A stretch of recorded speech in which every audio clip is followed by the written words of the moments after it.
Okay, so hey guys, and welcome back to another Axel 72 video. And in today's video, I'm going to be giving my prediction for the Tom Aspinall versus Ciryl Gane fight. And so if you are new around here and you haven't yet subscribed, please do so. Like the video if you do indeed like the video, and let's get... Oh, and also, sorry, feel free to join the Patreon as well. I keep talking about this at the moment. You can request any kind of combat sporting related content, and I will try my best to get it out there for you guys. And again, there's been a great selection of members which have come from it so far, and I really appreciate all of the support. But yeah, we're going to be going through the majority of the kind of main card and, all four of the kind of major big fights on the main card. But just before we kind of speak about, we'll start off with the main event. But just before then, I did just kind of want to make a point about the event as a whole, and I think this event does live up to the hype of a big pay-per-view. I mean, there's only a few supposed pay-per-views ever left in the UFC. I don't entirely know if that is true. We never really know what's going to happen with this Paramount deal, but for the most part, it seems like there's only a few left. But again, I think this one lives up to the hype. Maybe probably it's down to the location being in Abu Dhabi, which is why it is such a good card. But nonetheless, it should be the standard of the kind of pay-per-view events. They should live up to this hype.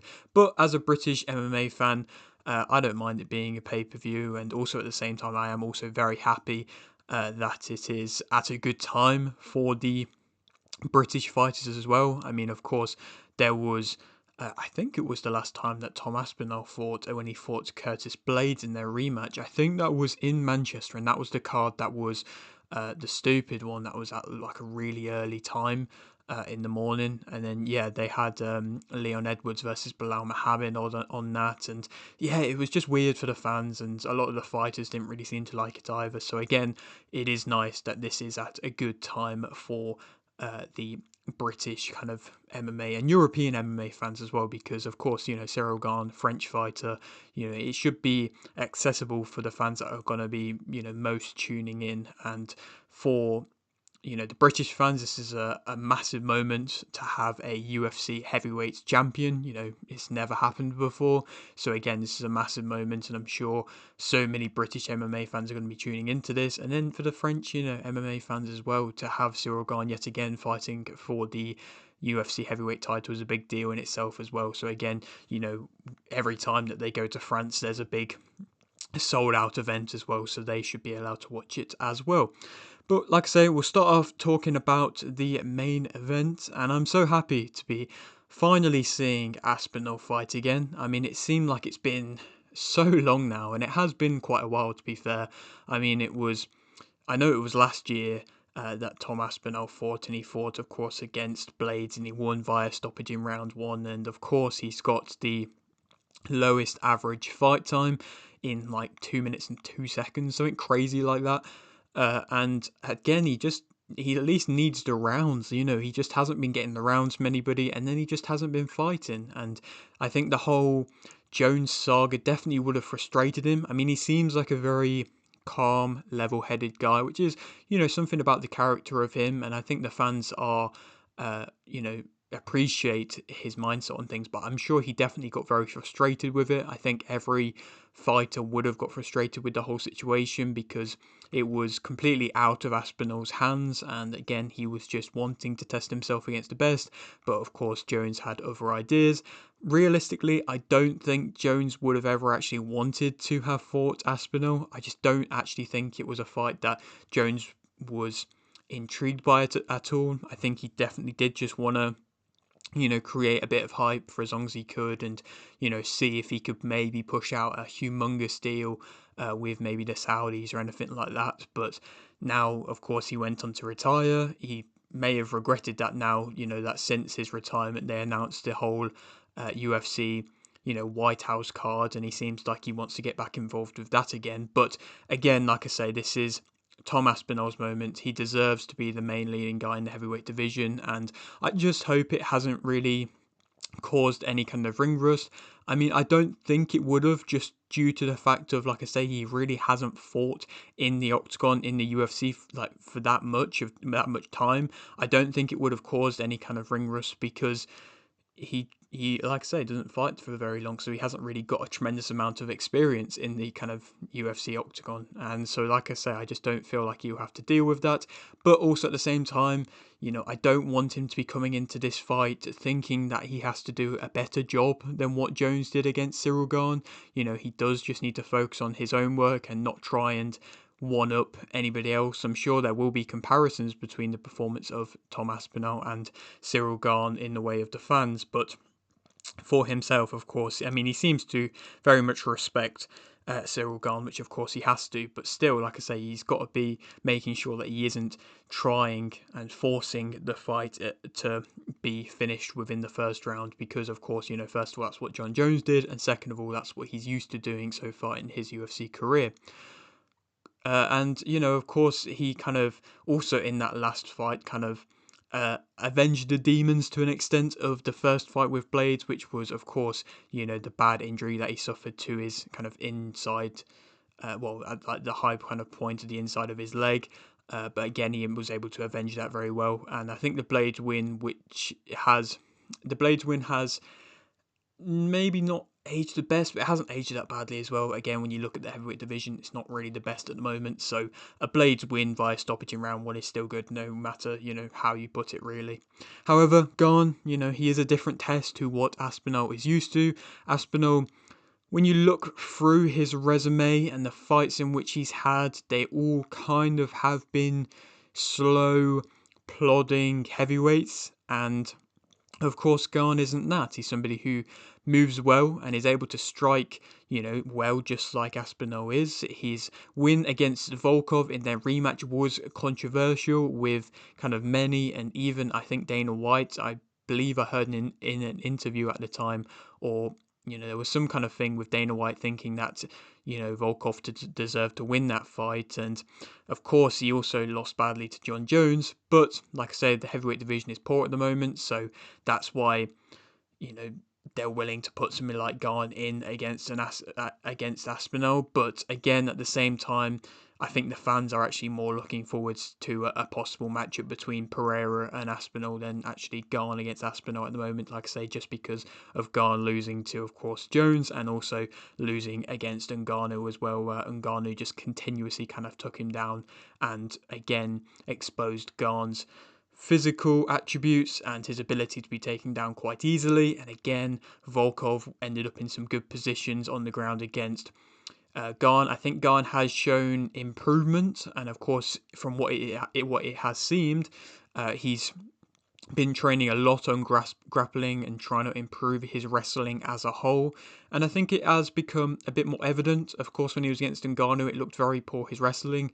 Then against Jones, he basically got ragdolled. But again, against Volkov, he was able to get out of a few bad spots. He was able to put up a few, somewhat kind of half submission attempts himself, but again, there was a few times where he was just going for things and just trying to force a submission attempt which wasn't really going anywhere, and he was doing that whilst he was on his back. So realistically, Volkov was just able to kind of land a few of his own shots, and that's what I think and a lot of fans thought won him that final third round against against Gane in that last fight. But of course, the judges have thought differently.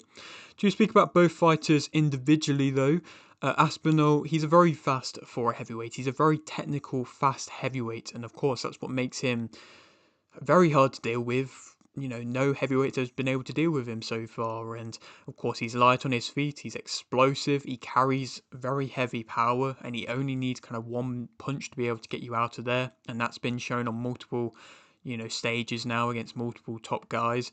I mean, Gane, he's light on his feet as well. He's a good technical fighter, but he hasn't got the power that Aspinall has. He can mix in wrestling well, Aspinall, and again, he hasn't really needed to too much, but there's been a couple of occasions where he's been able to go out there and get submission victories. He's a fast starter, he's an in-and-out type fighter who's got good feints. He typically does pick his moments quite well, and again, that's been evident pretty much any time that he has picked a moment to attack. He's basically been able to get his opponents out of there. He's a great finisher. He finishes combos often quite well in a clinch. If he doesn't get you out of there with his combination that he throws, then he will try and go for quite a nice clinch, and then again, it means that he's not allowing you to have the room to then be able to counter back with your own work, and I think that could have success if he does miss any combinations against Ciryl Gane. I think he needs to be going straight into a clinch and then trying to lead that onto a takedown. Again, it looked like he was trying to do that against Curtis Blaydes in that first fight, but of course he didn't, and he didn't really need to, of course, in the end. He is able to kind of punch around the guard very nicely. Of course, that's what he landed on Curtis Blaydes. He lands often very clean in exchanges. Sometimes his accuracy can be a bit off, but when he's exchanging with an opponent, often he is the one to land cleaner.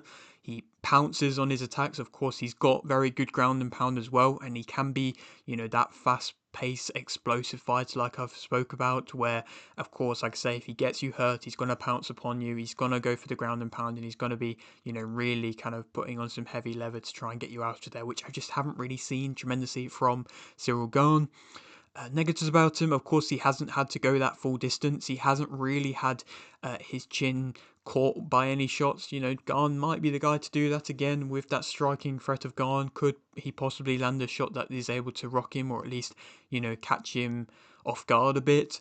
He does seem to go back in straight lines. His hands are low. His chin often is left exposed, and I think he does rely on his speed to get out of bad positions a bit as well. Of course, he is an in and out type heavyweight, but again, just the way that he does have his hands low and his chin exposed, and he kind of is leaning back, there are some negatives there in his game, and they are quite obvious to be seen. It's just the speed is what gets him out of problems, and the power. So again, there is definitely a possibility that a big, heavyweight with power who can deal with striking and knows when to, get their timing down could land a good shot on Aspinall. We just haven't seen it yet.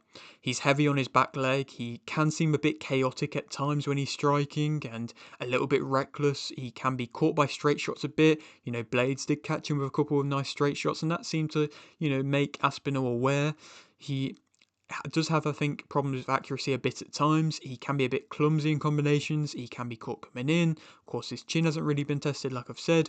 And I think he has a bit limited submission variety, and he doesn't really try and go tremendously for submission attempts that often. I think Gane is becoming a bit more of a submission threat than that of Aspinall, in my opinion. Gane as a fighter, though, of course, his kind of main weapon in what I've seen from him at his best is his strong kind of inside leg kicks. He's able to beat you down on the outside, circling around. And again, that's a weapon which, of course, has been very effective with plenty of fighters doing that. And, you can see that he is able to strike down and kind of beat down the leg quite a lot, which, of course, often works with them slower heavyweights as well. His agility is good. He moves well himself. I think he actually moves and circles around off better than that of Aspinall. He's light on his feet himself. He works best at a range, and I think Aspinall will probably want to work at a range. So I think that would be an interesting kind of look to who will be the one trying to cut the distance and cut the range and get through that kind of mid-range to getting close. He is improving at getting off the ground, and his ability to take you down, I think, is improving as well. He uses his full range when he's striking. He knows how to go the distance as well. Of course, he's had to a lot more than Aspinall, so of course he knows how to do it. He's got a good solid jab. He changes levels well with a lot of his work, and he finds his range very quickly. Negatives about him, of course, I think he's the less physical out of the two. I don't really class him as a physically kind of imposing heavyweight. He can be moved about. He does invite quite a lot of pressure. He can be taken down easily. I think that's been shown on quite a few occasions. He does have lesser power. His chin has been tested a bit. I mean, he hasn't been stopped or anything like that, or really kind of in a bad position, but Tuivasa rocked him, Volkov rocked him. Tuivasa, in that time in his career was seen as a power punch, and he was getting a lot of stoppages. So again, maybe that was just a big shot that he was able to land and was a big moment. But, Volkov isn't really one of the heaviest punchers in the heavyweight division. Even though he's massive, he's not really known for, landing the big shots. He did land a really nice spinning elbow on Ciryl Gane, but I don't know, I think if you can see them as kind of slight weaknesses there, getting caught with silly shots by, especially something like a Tuivasa. I think Aspinall definitely could land his more powerful shots, which of course is pretty much every shot in which he throws. Gane wants to fight at a slower pace, which I think probably won't, Aspinall won't allow that, especially when he comes forwards. He doesn't really want to go for much ground and pound when he is on the ground. He can kind of give away quite bad spots when he is on the ground. His head is on the line for the most part. He can stay in range too long. He's not as kind of in and out as what Aspinall is. He doesn't really let off a tremendous amount of big power shots. His striking variety is a bit limited. He doesn't engage in the clinch much, and he allows you to throw first quite often. He's got a weak guard. He can be a bit lazy to bring his punches back, and that was again evident in the Volkov fight. He's also can stay on his back a bit too long, like I say, trying to force a submission which isn't really coming, and again putting himself in a bad position as a result. Who do I think is going to win this fight? I'm going to go out there on a limb, and I'm going to say that Tom Aspinall is going to win via TKO in round 1. Maybe that's a bold thing, maybe it's a stupid prediction, maybe it's not what I should be saying, but I just believe it. I think he's got it in him, I think he's going to do it. I think the speed, the in and out type of speed, is going to catch Ciryl Gane out. I think if Ciryl Gane goes for an early takedown, he could get caught with a shot that could rock him. If he, is just trying to box at a range, I think he'll allow Tom Aspinall onto the front foot. And again, I don't think he'll be able to handle the fast pace aspect of Tom Aspinall, and then I think it could play out very similarly to how the Volkov fight, no, not the Volkov, how the Blades fight actually ended in his last fight, where I think Tom Aspinall could rock Gane, have him out on his feet a bit, then Gane goes down to the ground, maybe then Aspinall goes for again a ground and pound, if not possibly a submission victory in round 1, but I think there'll be a point in round 1 where Tom Aspinall lands, and it's just down to if Gane can be able to deal with that, and I just don't think that he will be able to. Then who he goes on to fight next is difficult. I mean, Aspinall, he could wait around for the big kind of UFC card at the White House, and then he could probably get a matchup against Alex Pereira, and that wouldn't surprise me if that does happen. Pereira's made it vocal that he wants to fight on that card, but he has said that he would prefer to fight Jon Jones. He hasn't really talked much about Tom Aspinall Pereira. So again, that fight could happen. But that's like a dream matchup. If not, if Almeida beats Volkov, then that's a good contender just there ready waiting. If Almeida loses to Volkov, which I'm going to give my prediction for in a minute, then of course Aspinall's already beat Volkov, and Volkov is technically coming off a loss to Gane, and if Aspinall beats Gane convincingly, then the Volkov Gane fight, I suppose, makes a bit more sense as a trilogy. So then it becomes difficult. I mean, they've got Delija, who of course is making his way through the ranks now, and's got a fight versus Cortez Acosta. If he wins that one, Delija, Aspinall's not going to want to fight him. Aspinall has said that he's not going to fight Delija. He's a really close friend of his, and he says he will vacate the belt to let Delija have his kind of time. But I think Aspinall will want to at least get another title defense after this before he vacates the belt. So I just don't really know who it will be against, because like I say, the heavyweight division is just so kind of dire at the moment. But Aspinall has said he's going to be an active heavyweight champion, so again, maybe if the money speaks, then there could be some matchups there to be made. I'm not too sure, but we will have to wait and see. Moving on now to speak about the co-main event, which is for the vacant UFC strawweight title, and it's a rematch. It is Virna Jandiroba versus Mackenzie Dern. And this fight is hopefully going to be a really good jiu-jitsu fight, based on, of course, both of them being heavily jiu-jitsu based. This fight is, a bit sad to see that it is for the vacant belt, because, I think it probably is going to be a good fight, and the first fight between the two of them was a pretty good fight as well. But to see someone like Zhang be forced to vacate the belt because they're no longer doing, of course, they're no longer allowing champions to be, to have belts in two divisions at the same time, it is a bit of a shame, because Zhang is somebody who has, really kind of earned herself that kind of position as champion, and she went and defended it against multiple, contenders. And of course, now she's going to try and fight Shevchenko in what is a very good fight in itself. But again, I feel like she definitely could have deserved and is warranted to at least have had the opportunity to have become a two-division champion. But of course, they've not allowed it. Again, this fight is still going to be a good fight, I think. Of course, they have the history of the first fight, which was back in 2020, where Dern won via unanimous decision. The question I have around this fight is, will this be heavily striking related, like the first fight was for quite a while? That first fight, majority of that fight was heavily striking, and that was a bit surprising. I mean, sometimes, you do get it where two heavily jiu-jitsu based fighters or just wrestling based fighters go up against each other. It kind of does lead to a bit of a you know striking matchup where it's not really the nicest on the eye, and it can be a bit boring or a bit stagnant. Dern didn't really allow that. Dern came on kind of pressure fighting and was the better out of the two in striking at that time. And to be fair, I would probably make the argument that she is still better than Jandiroba at striking. But, if you look at what they've both done since that fight, since then they've both been able to go on good runs. Jandiroba is coming off some good wins against Yan Xiaonan, which was definitely a good win against the top contender, and Lemos, where she was able to get a good submission as well. And Dern, I mean, she's not been on quite as good of a run, but she looked very good in her last fight against Amanda Ribas. But yeah, of course, she had a couple of losses where at one point it did look like she was going to kind of just fade away after her stoppage loss against Andrade and her loss against Lemos. But then, like I say, she was able to win against Amanda Ribas, where she showed her improved wrestling, and that was a real kind of good performance for her. And she was able to get, I think, 2 reversals in 2 rounds. She was then able to go to an armbar as well and then get the armbar finish, similar to what Jandiroba did against Lemos. But again, that was a good performance.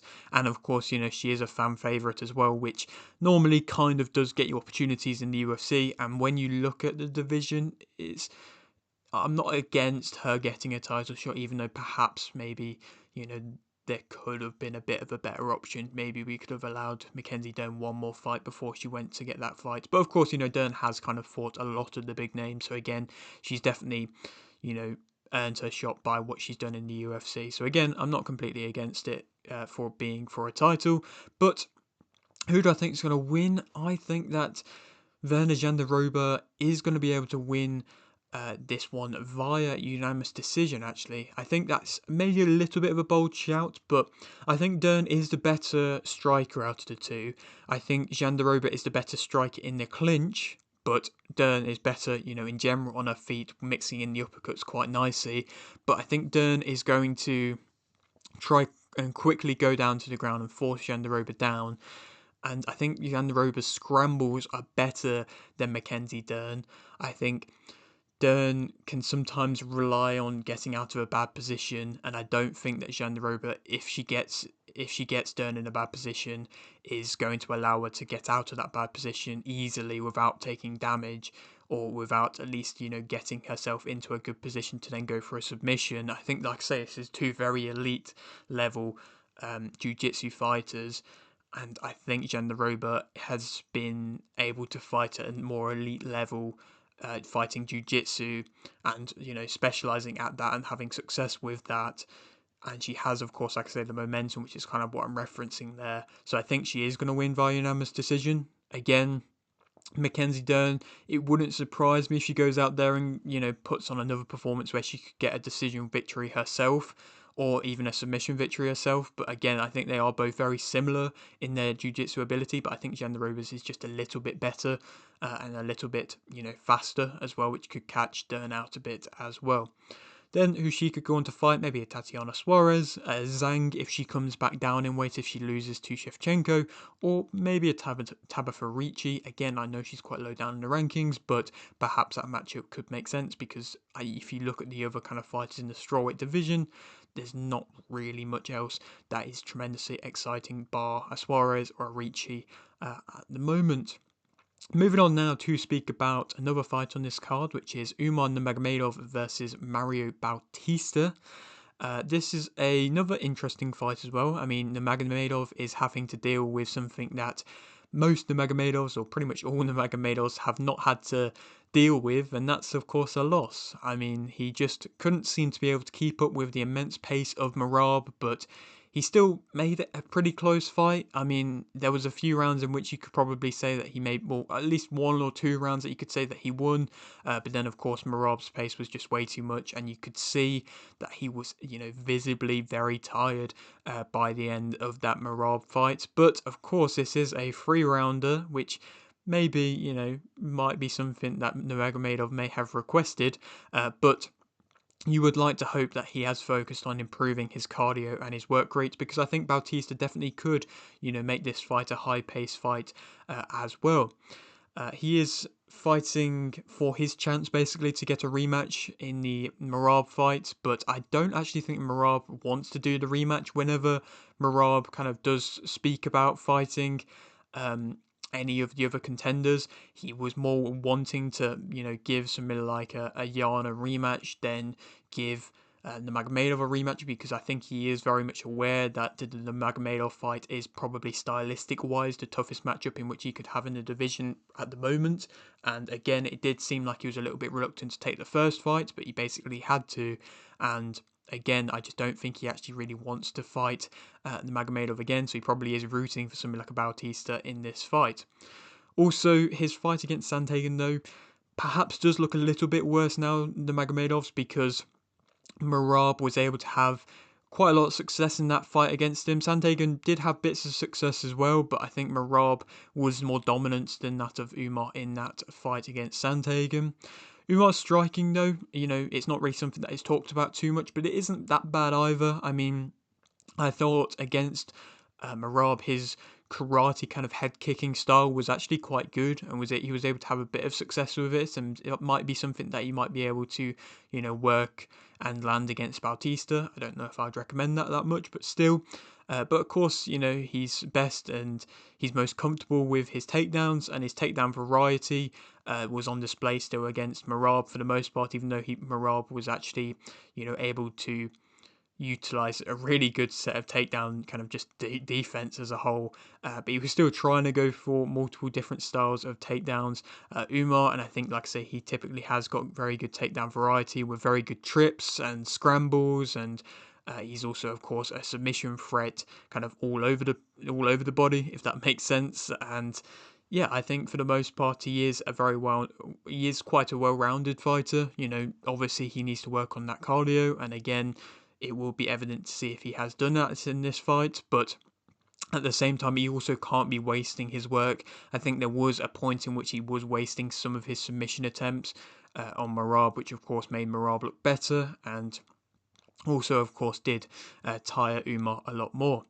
Mario Bautista, though, is definitely a threat himself. He's definitely not somebody which should be overlooking for this fight, and he is basically getting used to becoming an underdog in pretty much every single one of his fights. I mean, he's on an 8-fight winning streak, and he's only ranked ninth in the bantamweight division. Again, he has had to work hard to get into this position, and he's finally getting this kind of big opportunity, but he does keep getting fed to the hard fights that realistically offer him little reward. I think this fight is going to offer him a lot of reward, but he beat Aldo, and then he gets quite a lot of hate as a result with a close decision where he was basically just keeping Aldo up against the cage in the final kind of round for the majority of it, which was a bit of a boring one for the fans, and the fans of course love Aldo, but you can't blame Bautista for that.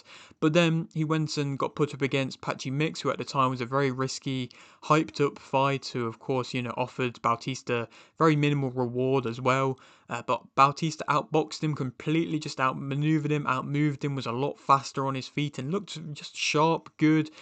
Mix looked very poor in that fight, but now, he's finally getting his opportunity to get kind of flung up in the rankings and put himself in a good position. And I'm sure a lot of fans are actually now going to be rooting for Mario Bautista for this fight, just to then there be a new test for Merab. Of course, he is, going to be needing to be a new name for Marab, because again, there just really isn't that many names around left for Marab in the bantamweight division. I think Bautista, he's a good high-paced fighter who can maintain a good output from start to end. Like I say, he's a sharp boxer who can move and, bounce in and out, and like I say, he's able to basically keep that kind of output and that movement from the very start to the very end. He's a consistent fighter. You pretty much know what you're going to get with him. But he hasn't been able to get any of the more elite guys down to the ground. He couldn't seem to get Aldo down to the ground. Aldo's always had quite good takedown defense, but he wasn't able to do that. And he didn't really seem like he wanted to get Patchy Mix down to the ground, which makes sense. Mix's pedigree on the ground did seem kind of scary at the time, but again, he just doesn't really seem to want to do that. And I think if Umar does start getting Bautista down to the ground, it will be definitely evident to see that Bautista probably isn't as used to being in this position as what Nurmagomedov is. I think Nurmagomedov's going to be able to win via submission in round 3. I think we're going to see a more developed Nurmagomedov, and I think he is going to look like a threat, and I think this is going to be his best performance in the division, since coming up against the elite guys so far. I think he probably should have had a matchup like this before getting put in against a Marab, but I think this is going to be a kind of like late submission victory in my opinion. He's just going to have to deal with the early kind of striking of Bautista, and I just don't really want to see Nurmagomedov use. Like I say, striking's not bad, but I just don't want to see him using his striking against Bautista, because I think Bautista could make him look silly on the feet. But like I say, I think Umar's still going to be able to win, like I say, via submission round 3. Then who's going to fight next? I mean, realistically, it probably will be a Dvalishvili. If not, then maybe, if they kind of invite Pantoja or Volkanovski fight for Dvalishvili instead, then something like a Song Yudong, who may or may not be fighting O'Malley. Perhaps we might be seeing O'Malley against Sandhagen. I don't really know. Or possibly somebody like a Figueiredo. That could be a good fight. Figueiredo was able to get a pretty boring to the boring victory, I suppose, against Montel Jackson, but it was still, doing what he needed to do. And again, maybe that could be a good fight there to be made as well, to try and, just give the more experience to Nurmagomedov, who I think has got time. He doesn't have to get rushed into another title shot, in my opinion. And then I'm going to speak about the final fight in which I'm going to talk about on this card, which is Alexander Volkov versus Jailton Almeida. I think this is a good matchup for the heavyweight division, and definitely a matchup which is necessary for the division. I think if Almeida wins, it's going to grow his stock, it's going to grow his pedigree, fans are going to know about him a bit more, and it can definitely lead him on to a title shot against a main event winner, and I think that's definitely probably what the UFC wants, to be honest. But Volkov is somebody who has been around the heavyweight scene for a long while now, and is, looking like he's probably at one of the better stages in his career, to be fair. I mean, he's never really seemed to be able to beat the elite, which of course has been evident with his record. I mean, of course, he has 2 losses to Gane, even with one of them being controversial, and a submission loss against Aspinall as well. But he does have a good fight IQ, and he's able to deal with the slower paced heavyweights as well, and he can wrestle, and I think his wrestling's improved as well, and you don't really expect a guy as big as he is to be able to wrestle quite as well as what he does, to be fair. He was on a good run before the controversy of the Gane rematch, after basically nullifying Pavlovich, when Pavlovich was still seen as quite a big power puncher and a big threat, to be fair, even though Pavlovich was coming off as a loss against Aspinall.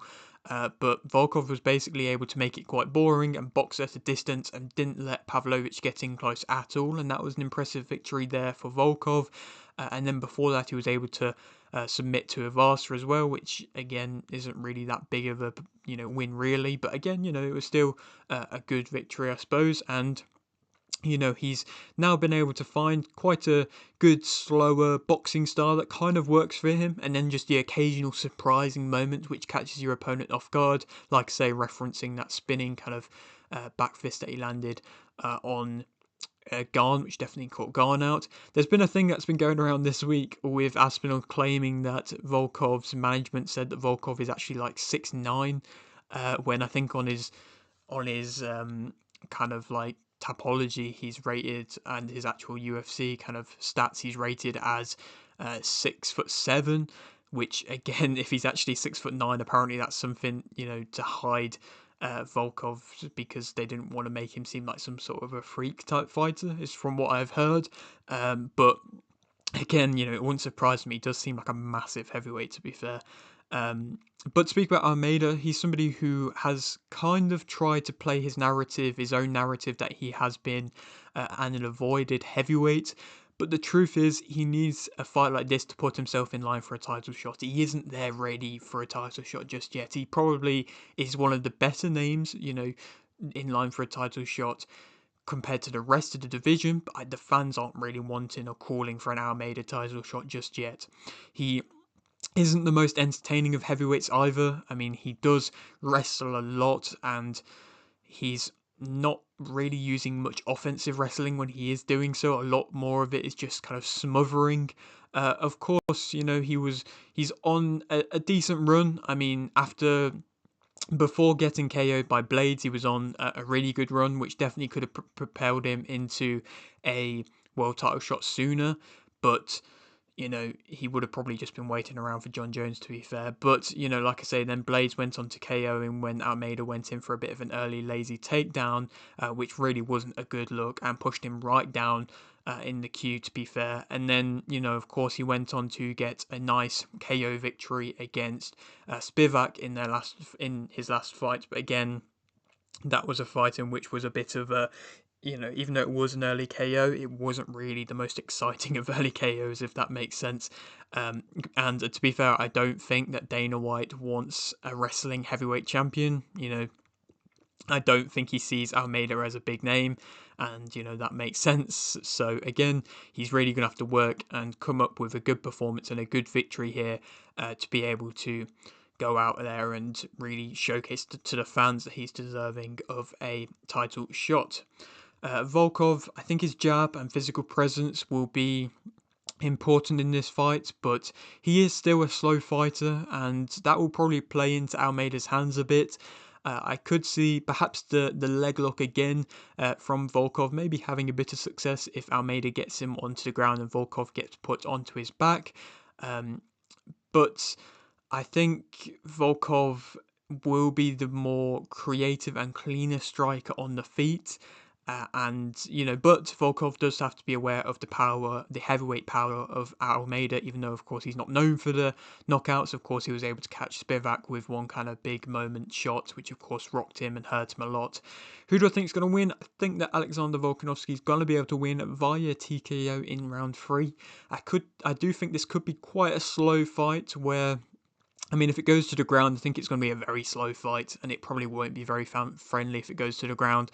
But I think that Volkov is able to fight on his back well, and also be able to wrestle well on top as well. If Volkov goes for an early takedown, I think he could have success against Almeida. He's going to have to be, wary of Almeida's reversals, but I still think that Volkov could have success on the ground. And then, I think if it is on the feet, then I think Volkov can just pick away at Almeida. And then, when Almeida gets a bit slower and a bit lazy, later on, when they're both kind of just having a bit of a slower fight, even, if the fight is a more intense fight, then Almeida will be tired. If it's just a bit of a slower fight into the later rounds, then I think Volkov will be able to land a shot which probably catches Almeida off guard. Kind of one surprising moment where Volkov's been able to kind of gather enough energy to be able to land that one big shot in which he lands every so often, and then he goes out there to get a nice TKO victory. And then I don't really know where he goes on to next, to be fair. I mean, Gane again in the rematch if he loses against Aspinall, or if Gane wins, then I think Volkov will fight Gane probably. But if Gane loses badly against Aspinall, he might not be wanting to return back to the cage for a while. So possibly somebody like a Cortez Acosta versus Delizio winner to allow Aspinall to have another fight again. Possibly he would get Aspinall again, but I really think that would be scraping the barrel for the UFC. Like I say, they might be about to get shot in the foot, the UFC, for just having such a poor heavyweight division. And that's because they might have somebody there in Aspinall who's just ready waiting to be fighting, and they just don't have the fights there for him. So again, it wouldn't surprise me if Aspinall is basically forced to wait until the UFC White House card to be able to get a big fight. But yeah, that is it for today's video. Hope you did enjoy. Like video if you did indeed like video, subscribe if you're new, and thanks for watching.